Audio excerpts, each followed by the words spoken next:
Jack দরজা খুলতেই হঠাৎ একটি দৈত্য তার ঘরে ঢুকে পড়ে। সে তার মুখ ঢেকে ফেলল, কারণ দানবরা অন্ধ।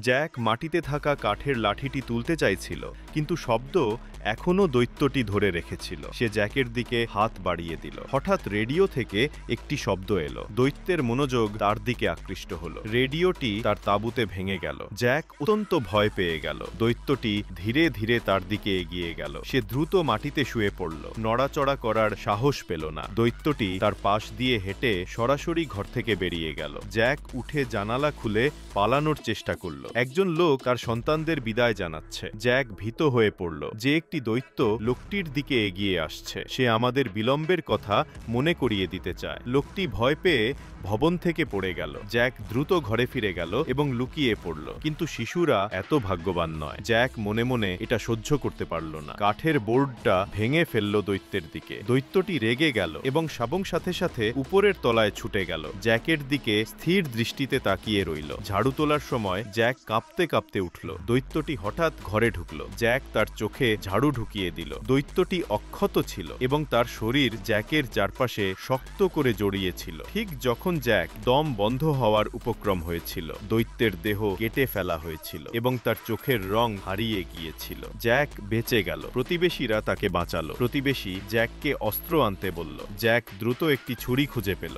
সঙ্গীত চালু করল এবং সাবধানে ঘর থেকে বেরিয়ে গেল। সে সফলভাবে তার প্রতিবেশীর বাড়িতে ছুটে গেল। প্রতিবেশীরা তাকে অস্ত্র প্রক্রিয়া করতে সাহায্য করেছিল। আজকাল ছুরির বৈদ্যুতিক শক ফাংশন রয়েছে। জ্যাক ছুরি নিয়ে লিফটে লুকিয়ে আছে। দৈত্যটি দ্রুত তাকে আবিষ্কার করে। সে প্রচণ্ডভাবে ছুরিটি দৈত্যের শরীরে ঢুকিয়েছিল। একটি শক্তিশালী বৈদ্যুতিক শকের ফলে দৈত্যটি পড়ে গেল।